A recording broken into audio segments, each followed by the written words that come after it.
everyone, a very happy new year to all of you. Hope you all are doing great and safe at your end. Welcome to the day 2 of pre-hackathon speaker sessions. The Python week is hosting live workshops, talks, discussions, and of course an amazing virtual hackathon which has already started from 1st of January and will continue till 10th of January. So moving on to the speaker session for the day, the topic is what Django has in store for you. In this session, you will get to know more about Django features for a scaling project. We will cover topics of coding admin panel, models, commands, Django ORM, authentication and permissions, and many more. And with that being said, let me introduce you all to a speaker for the day. We have Stuti Verma joining us. Hey Stuti, how are you? Hi, Helly. I'm good. How are you? Yeah, good. So Stuti is a software engineer at Digital Green and director at Women Who Code Delhi. We welcome you, Stuti, and look forward to your talk. The virtual stage is all yours today. Thank you. All right. Hello, everyone. Today, we're going to talk about Django. I know that yesterday you had a session about Django. It was about writing an API with it. So we will be talking further apart from yesterday's session. Okay. So let me share my screen. All right. So, all right. I don't think there's need to present, but yes. I'll start with telling you about the basic things that we have in Django for everyone, and then we will move along into explaining in terms of code. How do we code it out? Okay. So let me talk about some of the topics that we're going to do, and we'll give you a brief intro about it. So. We will first talk about admin panel. So admin panel is like a guardian angel for you. So uh, when you configure a lot of things on your server or in your project, sometimes you think that you would have a UI where you could find all the settings and just pick and drop things and do things using that interface, okay, rather than hard coding everything and fetching everything through terminal and then coding it out.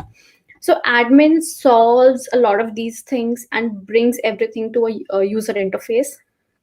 And so how does it function? That we just write that Django has a number of apps. Okay, in yesterday's session you must have found that out. That so the project structure of a Django is divided into multiple apps, and those apps are self capable entities which have their own models, tests, views, urls mapped to them. So those particular apps could be added to the central admin panel that we have, and when they're added into the central admin panel, what happens that they will actually give you a certain kind of control over them. Okay. So you have to code that part out, that where you code the app setting into the admin file that you create, that you uh, make it at the admin level, make it at the project level. Okay, in within the Django project. So what it does, that it gives you different kind of features, that the user can have different permissions and to change certain tables related to the project. Okay. So these are certain things that you can do. Also, other than the control, you can also view the data using admin panel. Like you have a MySQL workbench. So what you can do in admin panel, that you could put on some filters and find out whether that value exists or not. So it helps you in that way as well. um,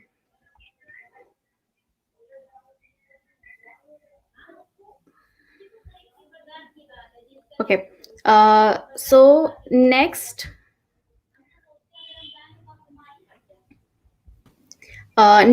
we have Django ORM. Okay. Uh, all right. So Django ORM is like an additional feature which is loved by people in Django.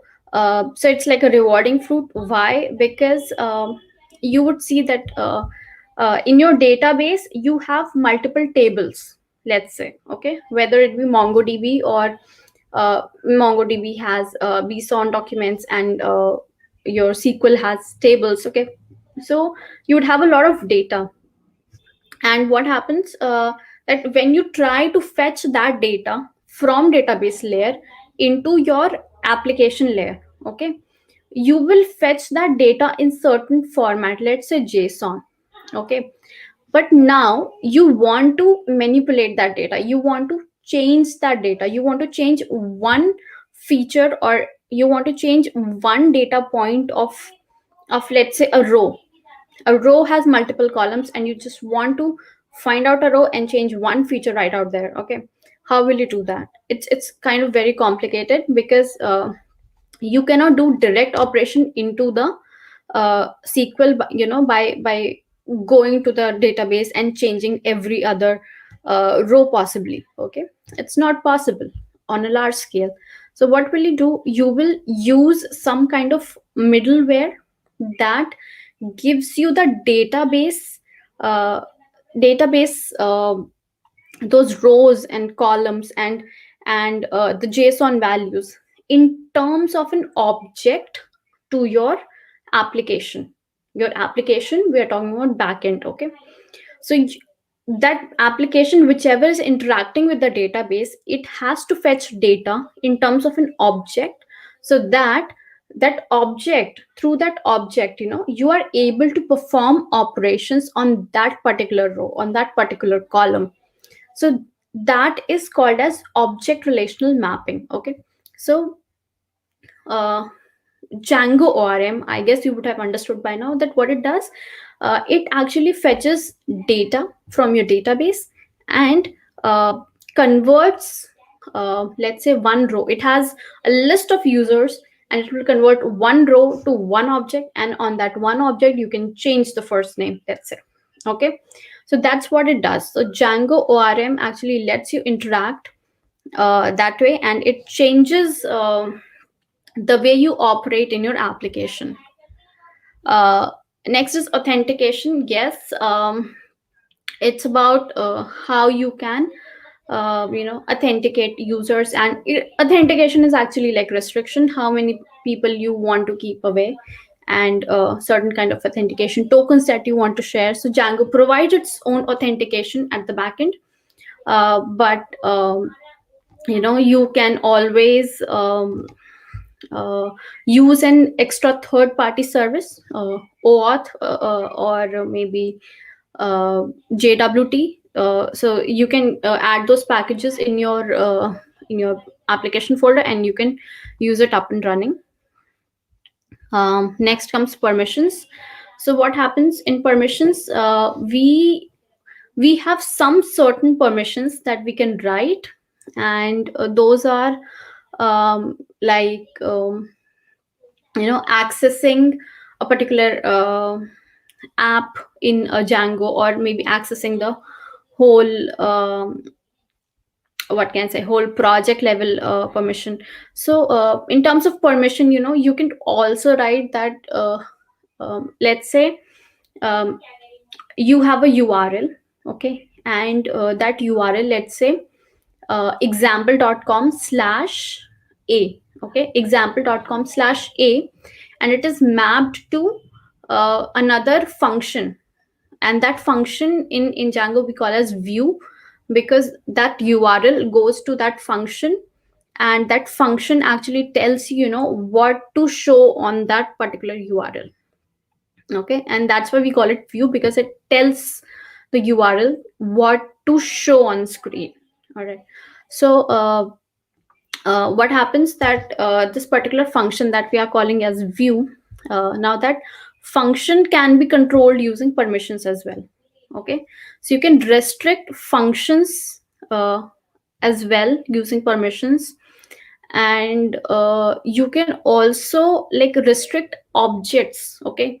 For example, you have a database, and there are certain tables that are not, that are restricted, that you do not want to show to anybody. Let's say there's a table called as authentication keys. Okay, now you want to restrict that. So what you will do, so if there's a model written, model means interaction between your application and the data. Okay, so it fetches it. Okay, it converts the data and places into those features, and then brings it into the front. Okay, we'll talk about it more. But what it does, what I'm telling you, that if there's a particular table named as authentication keys, you can restrict that particular table as well, and not just in SQL but in your application level. Okay, that if there's a user only with certain credentials or not with certain credentials, they cannot access this authentication keys model that exists. Okay, so these are the advanced level of permissions. You have more control in terms of allowing somebody or not allowing a person with certain kind of IP, or certain kind of what say data that they are giving you. So you can put all that control into it. Next we'll talk about models. Models in general, in terms of Django, is what we usually talk about. Models across software development, models is the central is the layer, it's called as the model layer. But here we call it models because it interacts with your data in the database, and it also interacts uh, with the objects in your application. Okay, so models sort of what can I say, it converts the data from that your application is receiving into objects, and then giving it to the database. And while fetching it from the database, again it does that conversion, and it gives you to the application. And yes, there was some talk about serializers. So serializers is a choice. You may or may not use serializers all the time, but yes, it does convert the form of data fetching. So it helps in data fetching. As of now, we have talked a lot of things in Django, and all that we read about, let's say like admin, Django ORM, authentication, permissions, and models. So there are certain features that are inbuilt in Django. All right. Certain features that come up ready made, that hey, you can use this. This is a good feature. This is a good feature. So when you will go to this website called as djangoproject.com, okay, and you try to explore it, if you're a beginner, I would suggest not to uh, delve straight into the documentation. It could be like really hefty. It could be really heavy to deal with in the initial, as a beginner. So what you would do, that you should just go to this Django documentation. There are 4 steps. Okay, try this first tutorial, request and responses. Try to set it up. Models on the admin side, views and templates, forms in generic views, testing static files, customizing the admin side. Okay, try these out. Even if you do not understand any of the things, that's totally okay. uh, because certain things will come only with time, when you work on more. um, um, so just try it out, build something that is up and running, and you may find that joy, that something is working, and it's going live, it's functioning, and it's giving me some kind of output. Work around that. And after that, if you want to add any specific functionality, then do not look into the documentation how to add the functionality. Try to search. Okay, try to search what kind of functionality you would like to add. For example, you would like to add filters in Django. Okay, So then search for how to add filters in Django, and then go to the documentation link, and maybe other links, like Django filter is quite popular uh, library which is used. So from there you can pick it up, see, look a little bit of examples. It gives very good examples in terms of development, so it's easy to pick up and go. This is how you kind of start working different features that Django offers. All right. um, so we were talking about models, right? So we were talking that models in general gives you the functionality to interact with data in and out of database and application on both sides. Okay. um, Next comes throttling. So sometimes it happens, that you have a particular URL and you are giving a data to a user. Let's say um, um, you have a website, okay, and you have, let's say, the data of what can I say, the data of doctors in your area, okay, and somebody is using that kind of data for some processing or any kind of data based operations, okay, and your data is continuously changing. It's dynamic in nature, okay, so people are hitting that URL again and again. So what will happen that when your data is dynamic, okay, and people, there's a huge demand for data, and you want to restrict the users, okay. So in that case, we talked about restricting the users, like with authentication and with permission, okay. Authentication means in this particular scenario, now you are already sharing the data, okay, so that person is already authenticated to get that data. All right. Now um, but they're still hitting the application again, and it might lead to a huge traffic because of unnecessary data fetching from the user's end. So will you control them through permissions? Not exactly. Why? Because if they're getting that data, then they have the permission to view that data, right?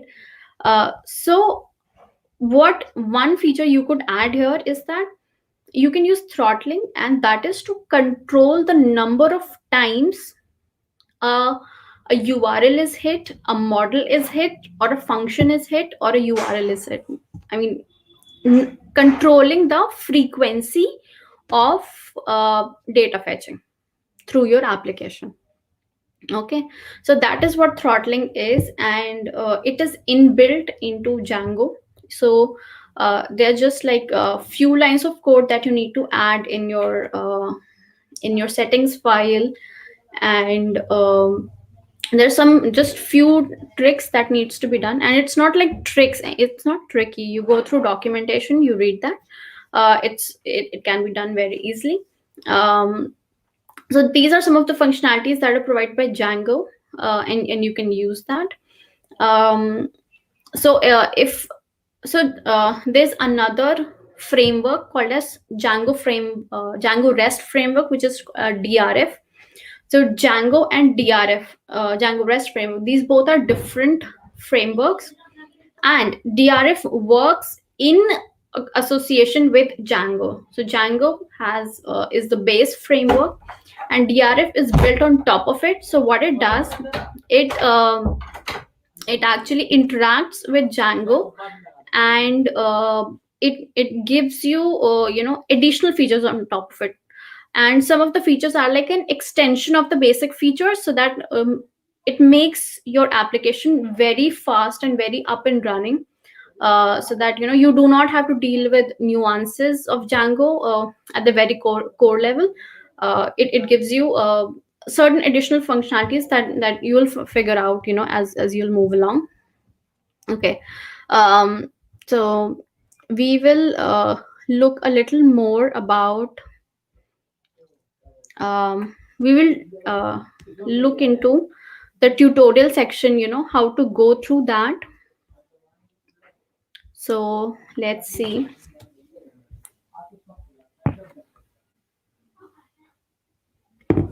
Okay. Okay, so here it talks about writing your first Django app. We are not going to build it right now because we will be in short of time if we do that. If you have time, you can go about that. We will straight go towards these features that we're going to build. I am trying to show you the website because it's easier for you to get back onto it later at any point of time. Okay, you just have to do a search, and you will be able to, you will be able to point yourself right here. So like you could see that, here the website is Django project, and it's the intro and it's the tutorial section, right? uh, so this is part 7. um, and here it is talking about how to write the admin, customize the admin form. Yeah, one more very important thing about Django is that there are certain features available in Django, but most of it is customizable. It means it provides those functionalities, but yes, you can write on your own. I mean, by customizing that, it doesn't mean that you have to code from scratch. No.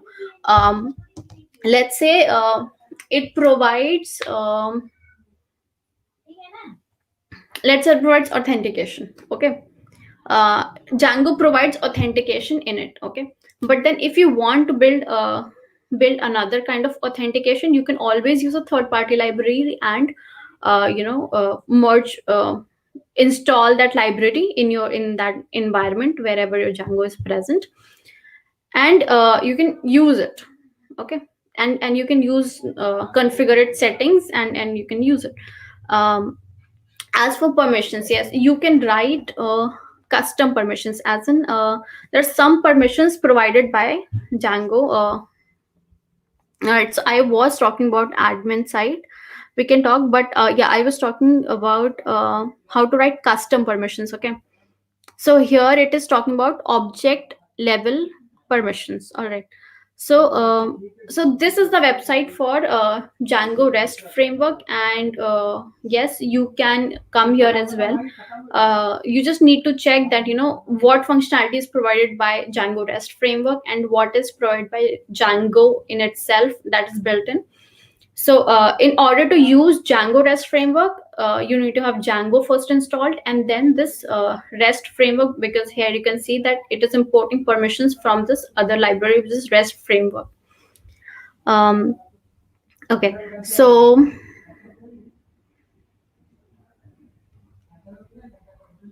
okay, so here you can see that it is giving object level permissions. Okay. Uh, um, all right, so here we are using the class is owner or read only. So this is a custom permission that a particular developer has written, and it is permissions dot base permission, custom permission to only allow owners of an object to edit it. Okay, so what you can do, it's all right. um, so what happens, uh, let's say you have a file named as permissions.py. Okay, and what you're going to do is that if you're going to write any custom permissions, then you're going to put all those permissions in that particular file, just permissions.py, and you have another file which is views.py, where your views functions are written. Okay, and those views, um, like I talked about, the views, those are functions which are mapped to the URLs. Okay, so there's one file permissions.py, another file which is your views.py. Okay, so you're going to define this whole function of permissions.py, which is a custom permission. In that permissions.py, okay, and you're going to define a new method. You can name that method anything that you want, and self.request, view, and object. So this particular permission is about restricting object. Okay, so which object do you want to restrict? You have to provide that object when you're calling this function. Okay, so what you're going to do is, if request.method in permissions.safe method, so you need to check that there is firstly, it is actually checking that, which of the methods are allowed. Okay, so here, as you can see, read permissions are allowed to any request, so we'll always allow get header options request. Okay, so in that safe method, so safe method is already a pre-built in uh, constant defined by the REST framework, and it is permitting only these particular kind of requests, get header options. Okay, you can skip this if you do not want. Okay, not complicating it a lot, you can skip this part. What you can do, just write this function def has object permissions and return obj.owner is equals to request.user. Okay, so so the person who is accessing that particular function, that view function. Okay, now that view function uh, will be associated with a user. Okay, because you have already defined a property named as user, and that user will be mapped to obj.owner, and when that matches it will return true, and this permission will actually come out to be true, and wherever you use this custom permission, it will automatically turn the permission as true, that yes, this person can access it. Okay, so now this line that they have mentioned, okay, we can add that custom permission. So this function is written in permissions.py, and this particular line is meant for your views. Okay, in your views file you are going to write this particular line. One thing that you can see is, so this is owner or read only. Okay, this particular class is imported from permissions file. Okay, uh, um, create a new file permissions.py. Okay, so this class is imported from this one is owner or read only. Okay, but there is another permission which is permissions dot is authenticated or read only. This is an inbuilt permission that you are using it as it is. Okay, so so there is an option to either customize it like this or use a permission which is all predefined within the Django functionality. um, and how will you find out what is already pre-built? And that's again up to documentation.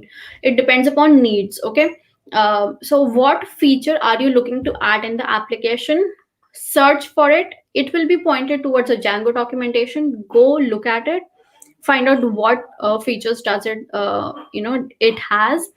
If you're finding difficulty understanding in Django documentation, then you can go to Django REST framework, so it will tell you where to move. All right, so this is how Django has this functionality of writing a custom feature along with a pre-built feature. Okay, um,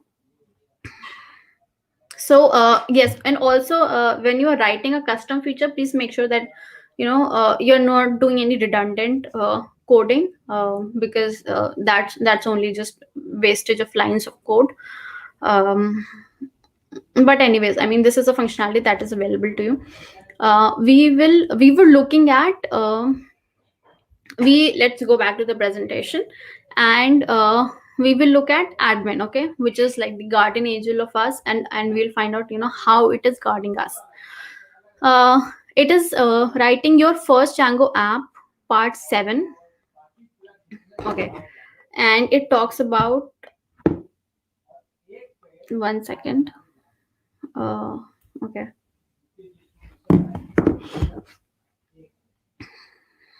All right.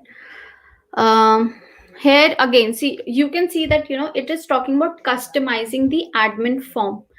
um so what happens, you already have a admin panel in place, and it looks somewhat like this. As you can see the screenshots, this green colored portal, it looks somewhat like this. Okay. See, this is how it looks: home, polls, questions, date information, choices. Hmm. uh, so all right, so it looks somewhat like this. The blue images in the in the tutorial, you can see it looks somewhat like this. Let me show you how it looks. uh,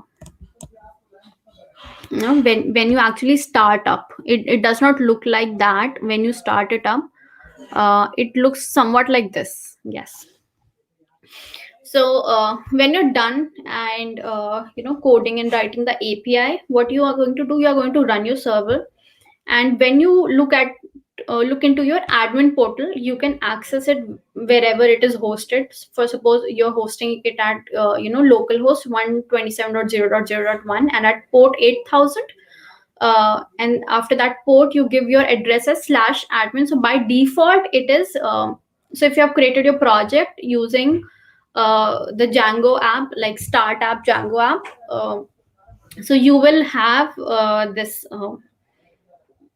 /admin URL already available. What you can do is, when you first load this particular URL, you're going to find, this blue kind of screen, which is like Django administration username password. So you will put in your admin password. So yes, one more thing to tell you. The username and password that you're setting for admin, you have to create it. Okay, it's not like it's created on its own. Here it is. These are the steps introducing the Django admin. So yes, it's in intro tutorial 02. So it's the second tutorial. Step 2 here, writing your first Django app, part 2. Okay, when you go here, you can find out that you will find out how to create an admin user for yourself. Okay.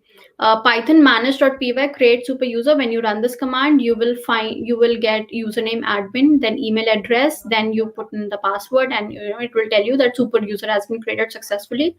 You can use that username and password in your Django admin, and that's it. You will be able to access the admin side. Okay.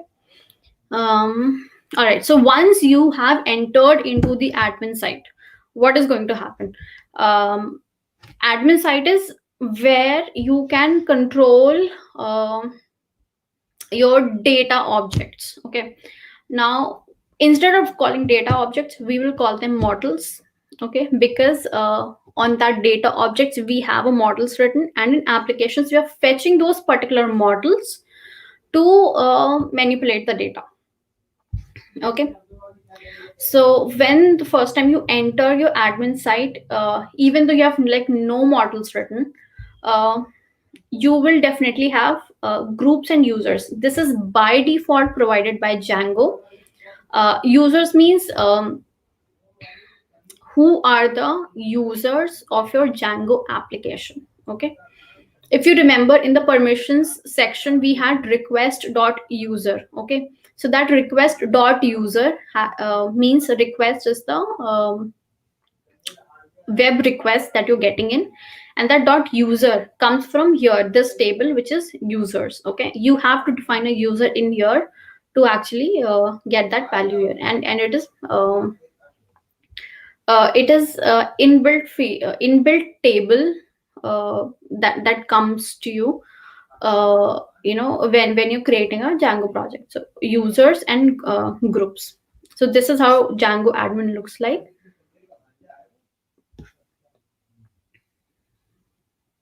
Next is make the poll app modifiable in the admin. We are not going to talk about it. Um, all right, so okay, so actually we can talk about it. It's actually what I'm trying to explain to you, that let's say you have a model named question, and you are importing from dot models import question. So dot models is the location of this particular model. Okay, if it was in some other folder, let's say xyz slash models.py, then you would be importing is like from xyz, from xyz slash models, uh, then import question. So this is nothing but location. Okay, so first, in order to customize your admin portal, what you're going to do is import the default admin class that gives admin object, that you're importing from the library. um, I think it's a class, maybe, I'm not sure, but yes, you can import admin, and then you can import the model that you have written in your own application, and just use this line admin dot site dot register question. Okay, so you do this. Okay, save the file, rerun the server, and stop the server, and then rerun the server. And then when you go again access this particular slash admin portal, you will find that questions has been added onto it. And just adding this one line of code, it is added into your admin panel. Now there are a lot more functionalities that you can do. When you click on this particular question, you will be able to see, you can see that the location here is home polls questions. Now you are at the change list page for questions. So when you click on that particular model, you will be directed to a page like this here. And it is going to show you rows of data that is present related to that model. Okay, in this case, question has a row named as what's up, so that's one object present, so it is showing you that. And when you click on that particular object, you are actually you will be able to change that particular object right from the admin panel. Okay, you need not to fire a database query, you need not to write any line of code. um, you need not to fetch a database instance, get a model instance, um, and then modify the data, and then uh, write dot save, and all that thing is not required. Just configure it in your admin site, and you will be able to do that. Like here, change question. So when you click on that particular row of data, whichever is present, in this case it's what's up, in your case it might be something else, the data that you've stored. It will be question text, what's up, date published. You can change if it's editable. Okay, uh, in that case you will be able to change it, and save and add another, save and continue editing, save. So these are the options that I provide. Click on save, and that's it, your data is changed. No need to do much more uh, any other functionality. Okay, and if you want to verify it, you can anyways go to the database and check that it's been changed. Yeah, so there's this added functionality that customizing the admin site provides you. So this is one thing. There are other features as well, which you can restrict in terms of admin portal. For example, you are the developer, there is somebody else who is the admin. Let's say you're providing some functionality to the tester. Tester is going to change different kinds of data and wants to experiment with the functionality of application. So they're going to change the data. What you can do, you can here you can see admin.site.register question. Okay, here you have just registered question. What you can do, you can also let's say question text. Okay, um, you do not want the tester to change the text of the question. Okay, let's say if it has to be WhatsApp, it will remain WhatsApp, and it will not change for any kind of data, and you do not want tester to mess up with your structure of data. So what you're going to do, you will write a line of code, find it out here in the documentation, you know how it is done, and you can actually restrict anyone from modifying that data by making it non-editable.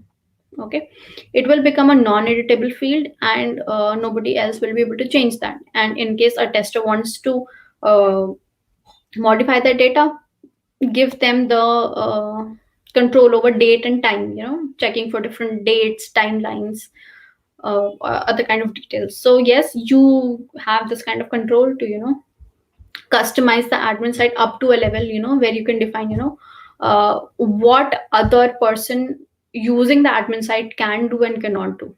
Okay,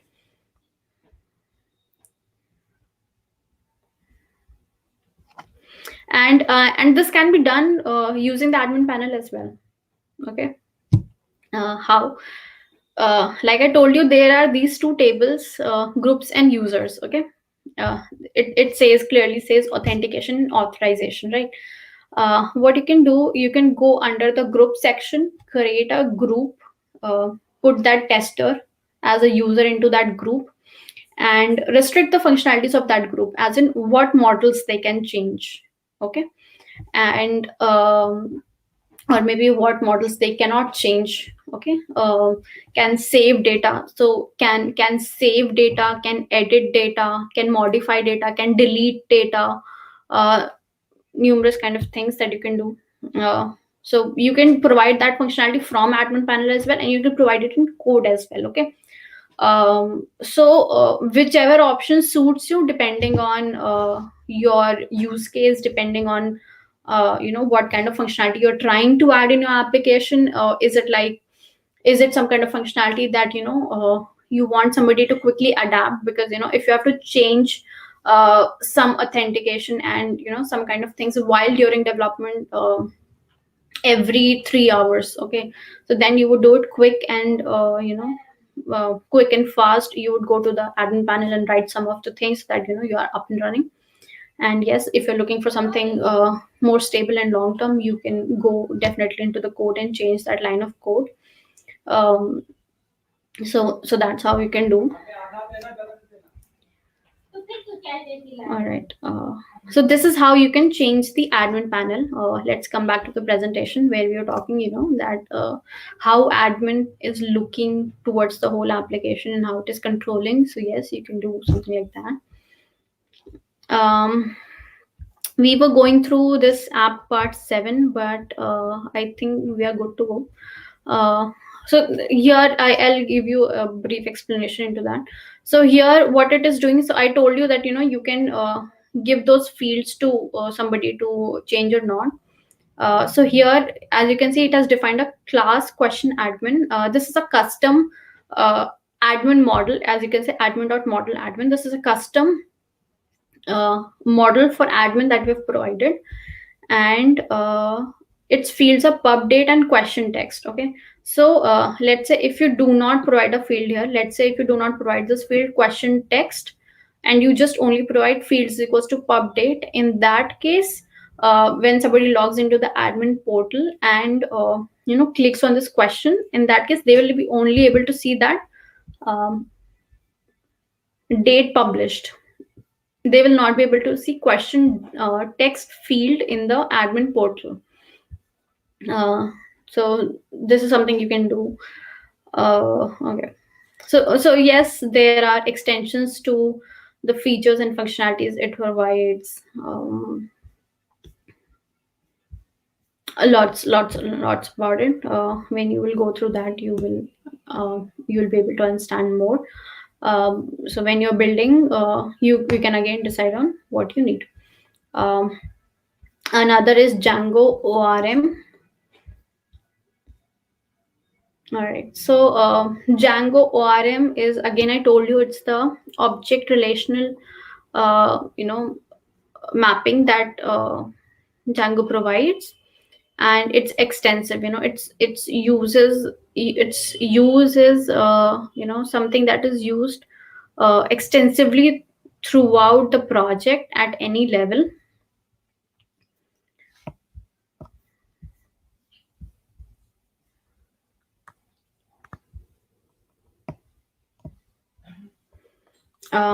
One thing that we're going to see is making queries. Okay. uh, okay. It does not specifically talk about Django RM, but yes, this is what it is.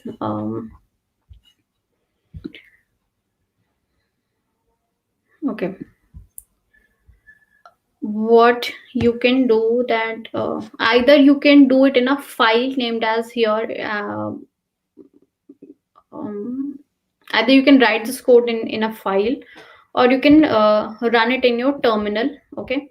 Wherein you can write blog.models import blog, and b is equals to blog. So here, through terminal, you're actually saving a data to the SQL. Okay.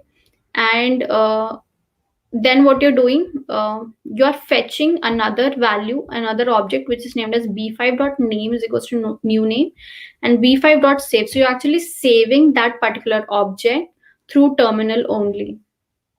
Okay. uh, Save foreign key many to many fields.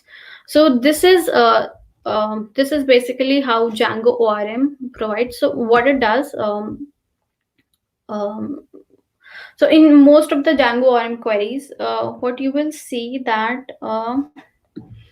one is importing the model, which is either blog or entry. Okay. And you get a value in order, if you're matching. PK means primary key, which is a short form, and it's a default built-in field that PK is equals to primary key if you are giving this function as get. So entry is equals to entry. Entry is this particular model that you have, model dot objects. It will go to that model and say that, hey, all the objects present of this particular entry named model, get me the PK is equals to 1, primary key 1. Okay. It will fetch you that value in this entry. Okay. And here it is cheese block. So in that, we are asking blog model to fetch all the objects and perform dot get operation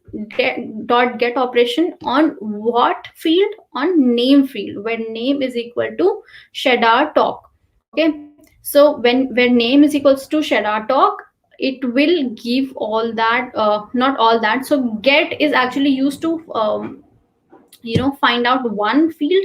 If you want more than get, then you have to use a different function. mm,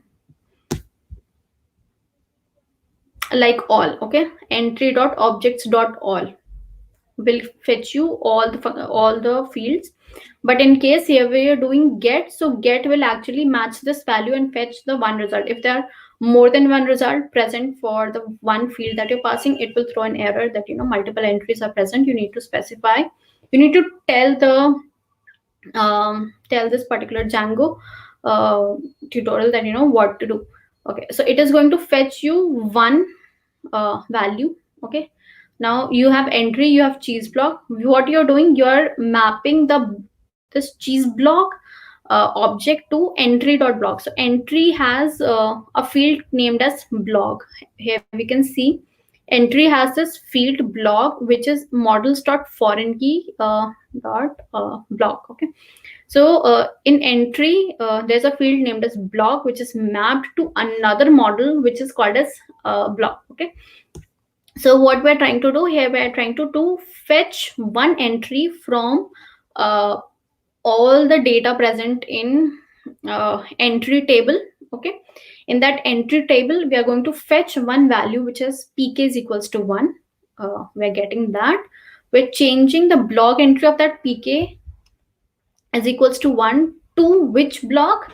To a block which is named as shadow talk. Okay, so that's what it is doing here. Entry dot block is equals to cheese block and entry dot save.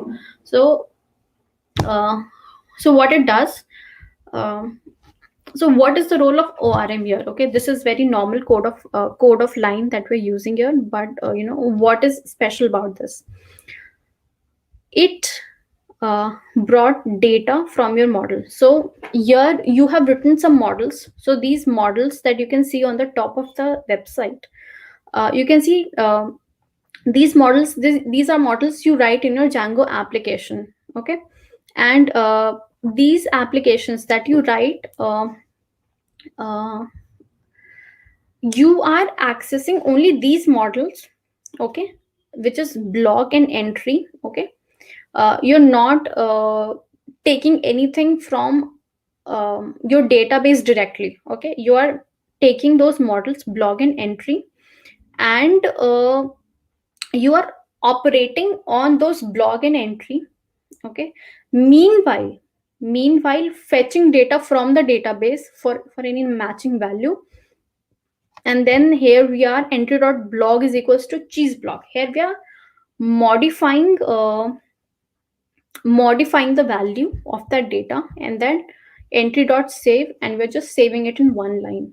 Okay, so so in just 5 lines we are able to uh, do so much of work that otherwise could require a huge line of code, uh, just for database interaction, and database storing, database instance creation, and all that. So orm is doing everything else for you. All right, so this is how it is useful. Okay, and yes, how you're going to use Django ORM, right? um, so let's say activate the particular environment, the virtual environment where your Django library is placed. Activate that particular environment. Go to that environment and write Django manage.py, and so I will tell you how to do that.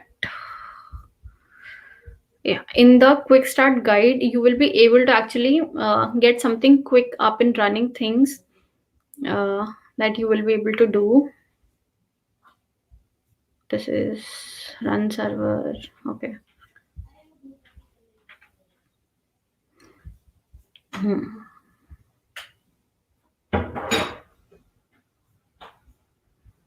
Hmm. All right. uh, Django manage.py shell. Okay, you write this command python manage.py shell. Okay, it will show you the terminal, and there you can write commands like here. So here also they have shown those Django ORM. It's not like something that it will work only with DRF. It will work with Django as well. But in this particular tutorial, you will be able to find good usage of this. Okay, so here they're using the model named as snippets, so you can use either of these. Okay, so you can activate the terminal for Django by python manage.py shell, and you can run these commands and find out how to modify the data and how to save it. So there are a couple of things here they have used the serializer. You may not need a serializer. You can directly write your data as given in here, in the making query section. So you can write that as it is, and you will be able to work on that like these things. Okay, So you will be able to work on that, and it's easy. You can try without serializers first. Okay. um, then we come to authentication. So authentication, I think I have dealt with it a little bit. Here I explained how to write custom permissions, and let's see about authentication as well. um, okay. All right, so we will go to Django to find out what authentication it has.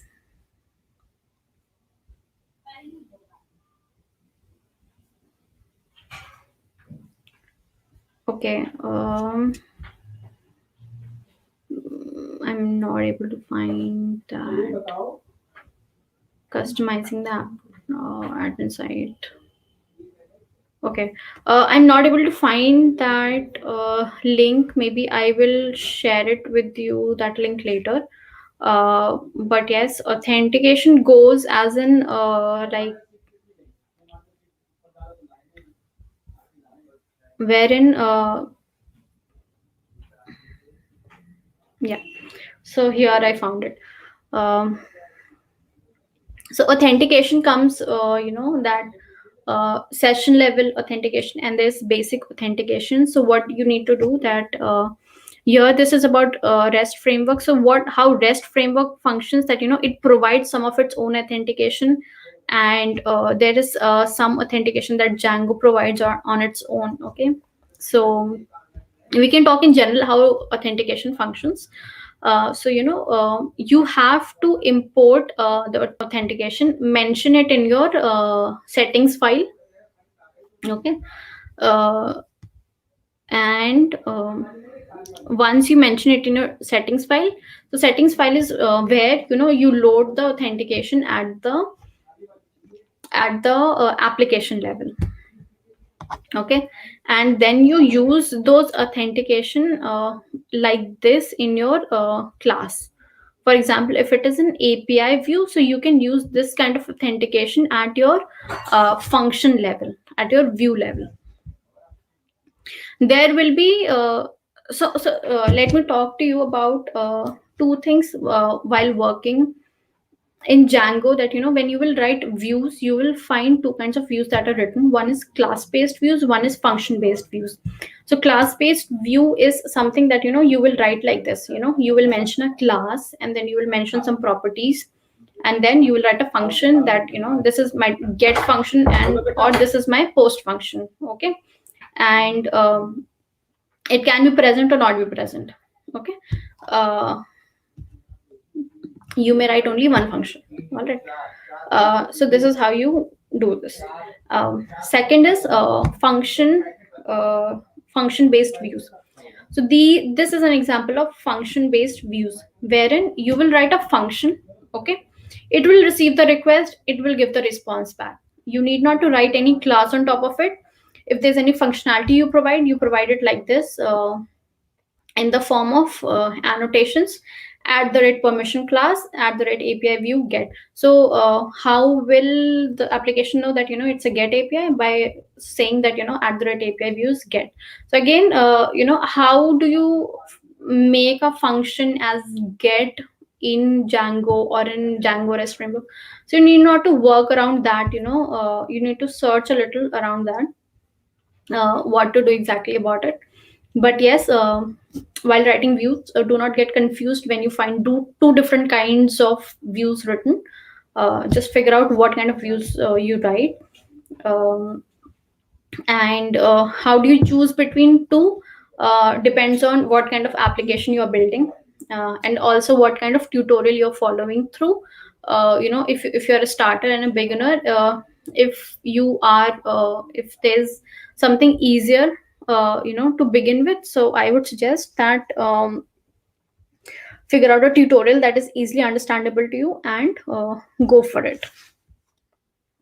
Whether it uses class based view or whether it uses function based view, the first rule of coding is to get it up and running.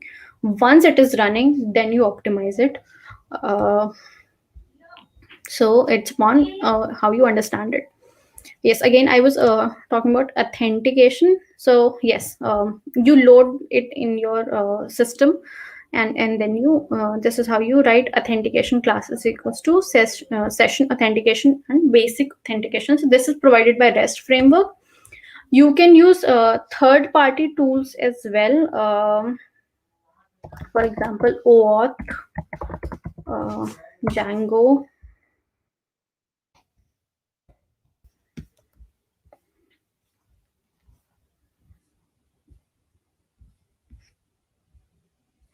You can use this particular Django OAuth toolkit. How do you get started? What we build? No, not this one. Hmm.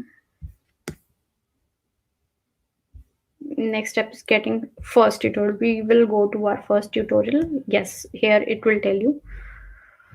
See, it will tell you, how to install it. Add this value in installed apps. So whenever you install an app, and you mention that library name under your installed app section for the whole Django project to recognize it. Otherwise it will not recognize it. um all right, so it is giving you, how to build that. You will be able to do that, I guess. All right, so moving forward, after authentication we have permissions. um, so in case of permissions, I told you, how do you write custom permissions. Okay.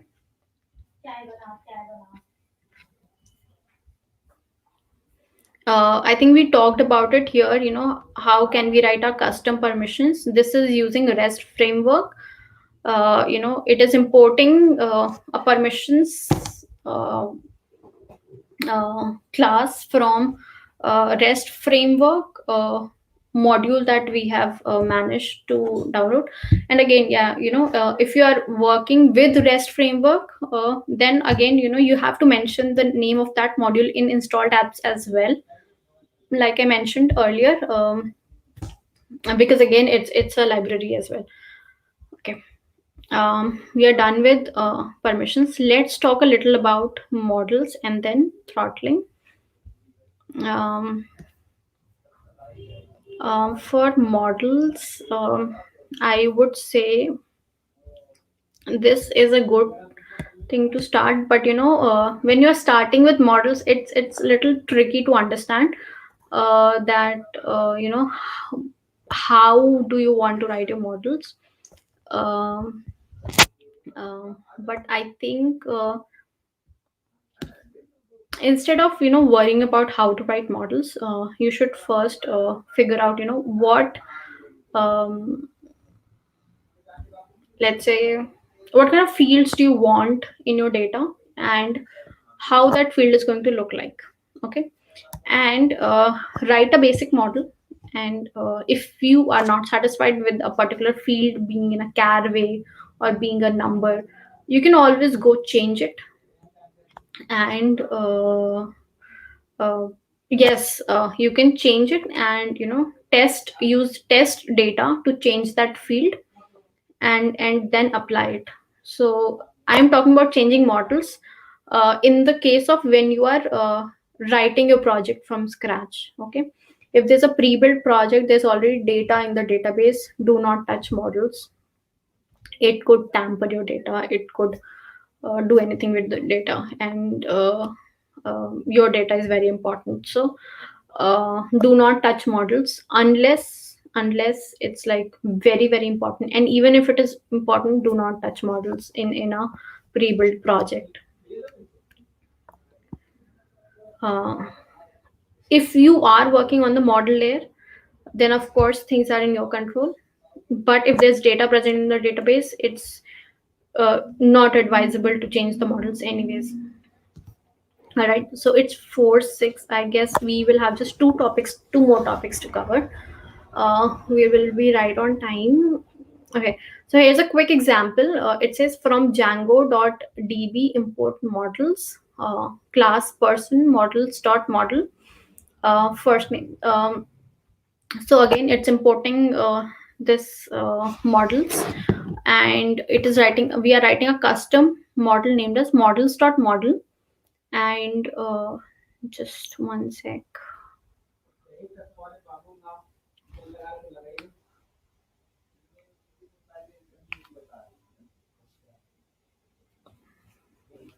Okay,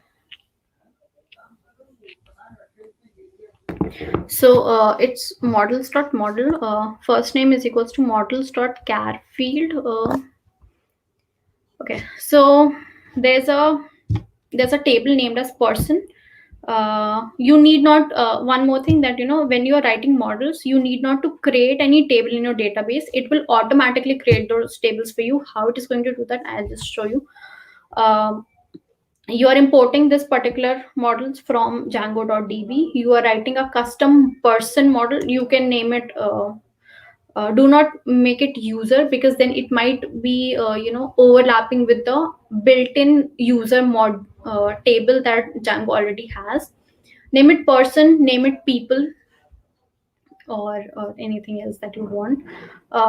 Let's say class person models dot model.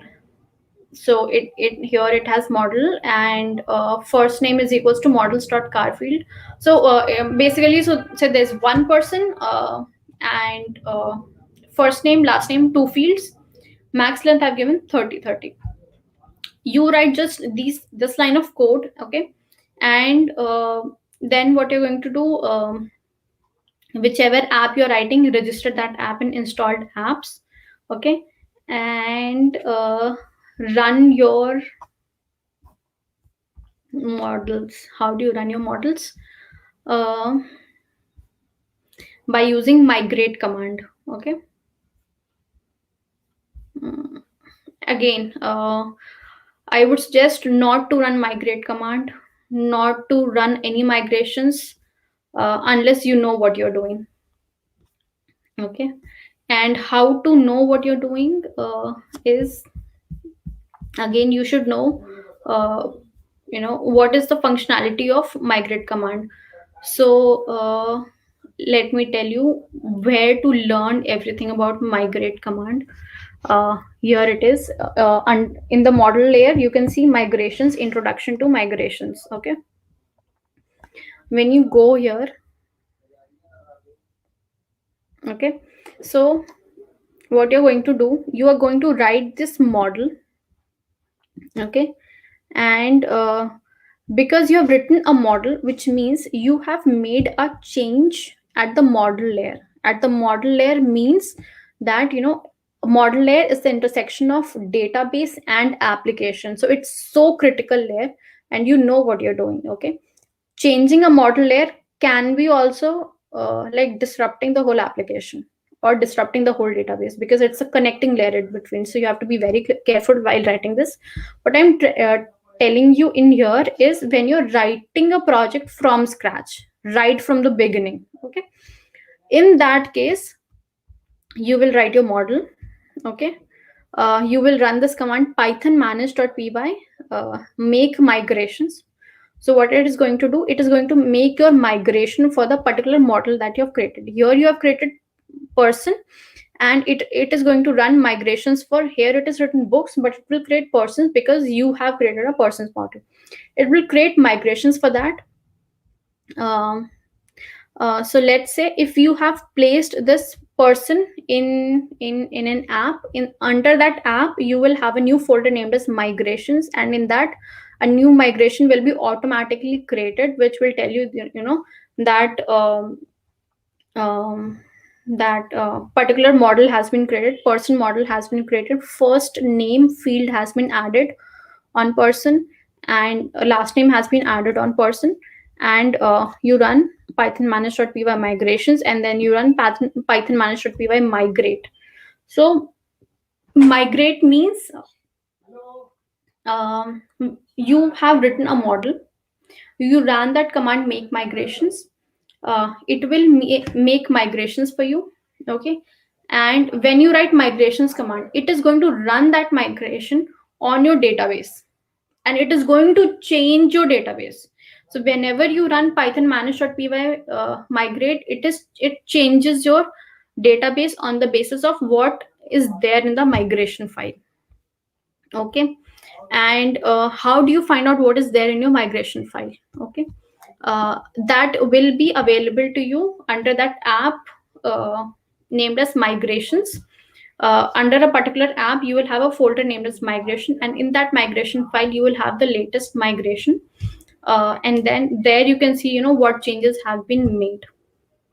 All right. So here I can see, here, class person, and what it is doing, what here they are trying to say is that this particular class, which is called as person, uh, it is actually creating an SQL query which is equivalent to this one. You see how powerful Django is, that it is automatically creating an SQL query for you, and when you run that migration file using the command python manage.py migrate, it will implement that SQL query to your database, and it's going to change your database. All right. And you need not to write SQL query for that. Django is doing that for you just by you writing these lines of code and similar lines of code like this. Okay. So this is one example how models work. All right. Uh, this is a quick example. Again, this is something that I've taken. This link is something I've taken from the model layer. You go in here. This is Python version 3.1. I would suggest you take the latest one, which is okay.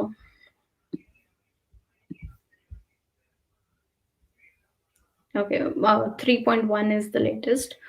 All right, but there are some projects, at a previous version.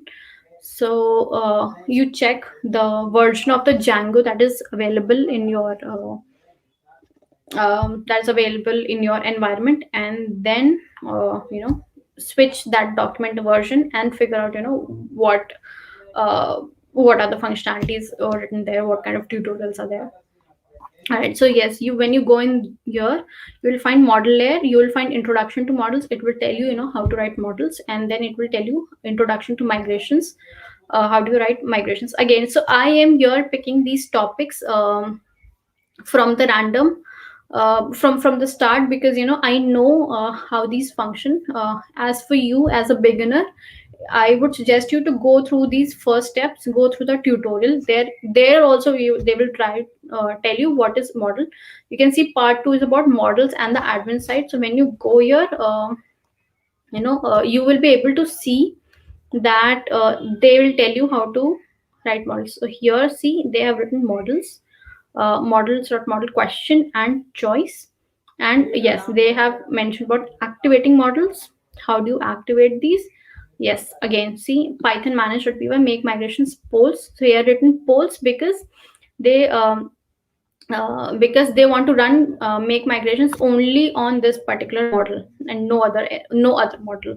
Even if any changes are there, do not run migrations for it. Okay. um, so this is how it is. And then running the python manage.py migrate command. Migrate command means implementing those changes that you have made in the model to the database. This is how you do. Yes, then again it tells you playing with the API. This is again ORM API, python manage.py shell. Okay. um, so there you can use that. Yes, throttling I've talked about. uh, Throttling we can just quickly go through. It's nothing of big thing, and usually it's like a feature that you use only when you have requirement. Okay. So yes, here it is, default throttling policy. How do you do that? You write uh, you know you import these classes, default throttle classes. Okay. Throttling dot anon rate throttle, user rate throttle, and anon को दिया है 100 per day, and user for they have given 1000 per day. This is the frequency that they have given. So the rate descriptions used in these may include second, minute, hour, or day as a throttle period. Okay, so you can control the frequencies in these terms as well. Seconds, minutes, hour per day. Okay, so that's like a really amazing functionality that they've provided. And yes, so here you are so when you're taking it up here, what you're saying, you import these particular classes for me and assign this frequency to this class. Now, in wherever function, in any view, so this is a class based view, and this is a function based view. So wherever you use this particular functionality in a class based view or in a function based view, whenever you mention this, you will be able to it will automatically apply this kind of throttling rate to this function. Okay, so whichever user is using this particular view, getting data from this view, from this get view, they will have 1,000 times per day. If they do it 1,001th uh, time, then they will not be able to access that data. They will be only able to do it next day. All right. Now the question comes into that what are these particular classes and what do they mean and how to find out which one to use. Okay. So here you can see throttling. Under this section, you can see an on-rate throttle API reference has been given. We'll quickly click on this, and it will go here, and it will tell you that this throttle will only ever throttle unauthenticated users. Okay, somebody who's logging to your website without any unique key.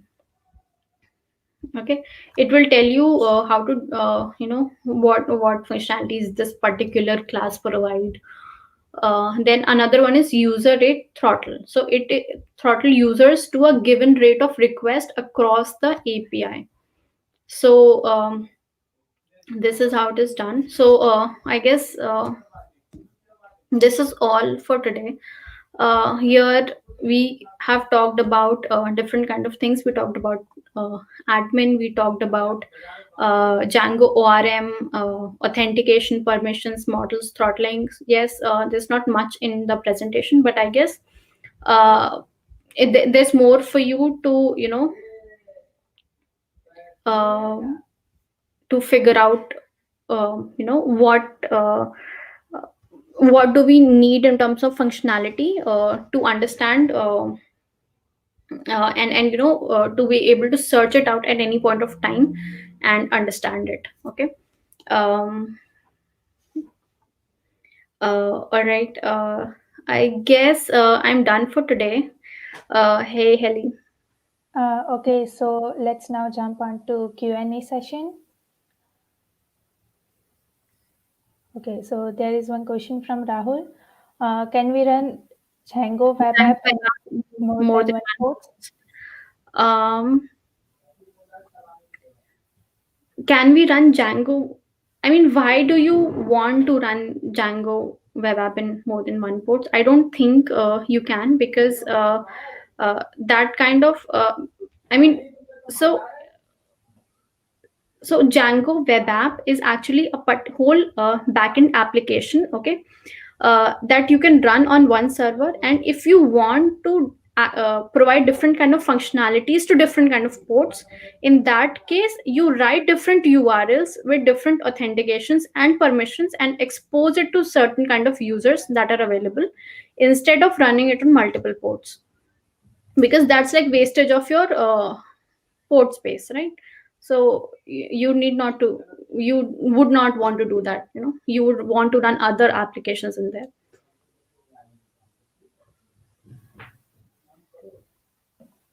Okay, There was some question previously as well, I guess.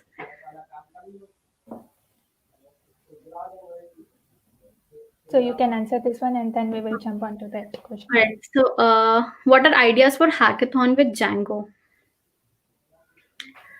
Ideas for hackathon with Django. I'm not sure. As for hackathon, I don't think that you would be able to use Django, because Django is used for backend, and maintaining, building a robust backend, and hackathon is usually short timed, and building a robust backend isn't possible in that much of time. Of course you can build something with Django, and depends on what kind of application you are targeting. Okay, if the hackathon is around building a robust backend and building a strong uh, securing data backend kind of a thing, then you could use Django. But otherwise, because of the time limit of hackathon, I will suggest you to go with some other framework that gets you the job done. Yes, Heli. Yes, so Uh, all right. So if anybody has any question, I saw one question from someone else, I guess. I don't know. All right. all right. So I guess there are no more questions. Okay, I have one question. I see one, Yeah. which is Django runtime occupies one port per running instance. You can, uh, okay, that's the answer. All right. Um,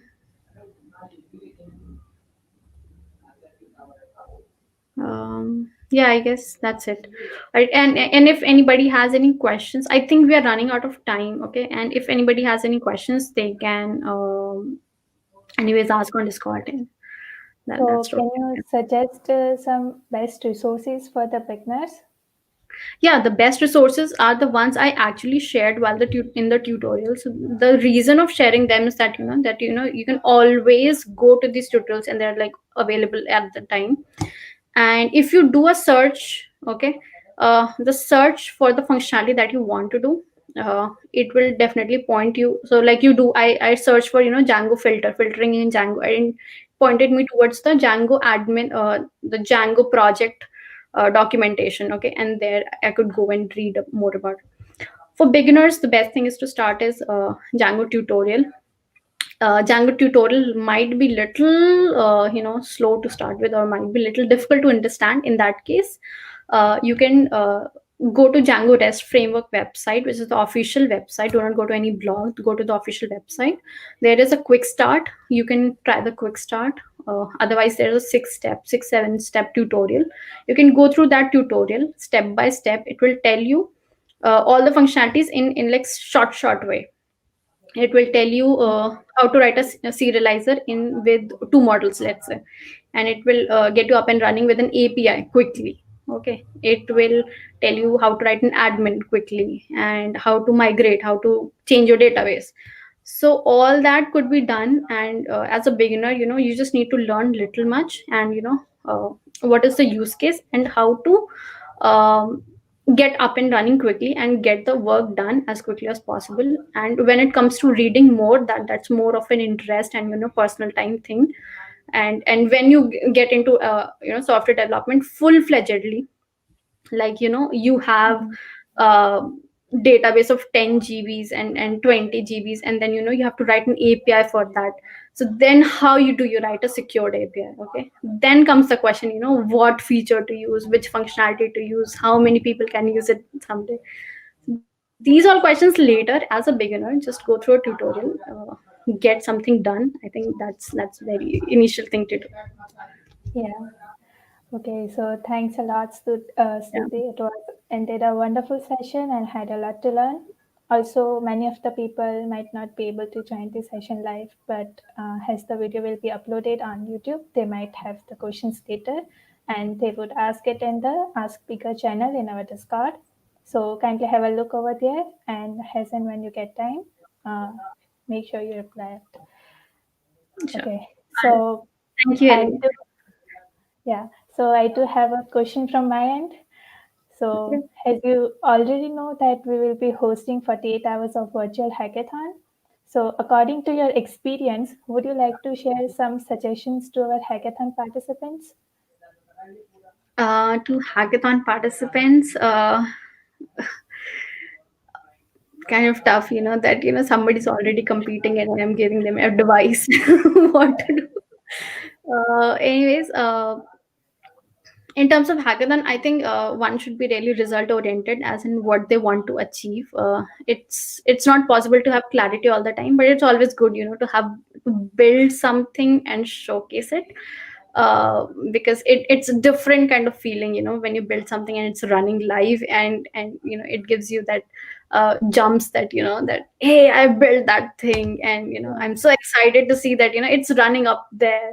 So I think that kind of that is the vibe that keeps you going for coding, that you can see it live, it's running, it's people are using it, people are loving it. So I think that is the drive, that also drives me, I guess.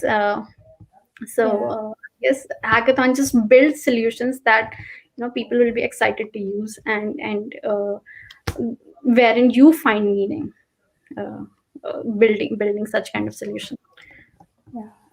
So these were some definitely valuable suggestions. It would be great help for the hackers. Okay, so thanks once again for joining us today and for giving us your precious time. Thank you.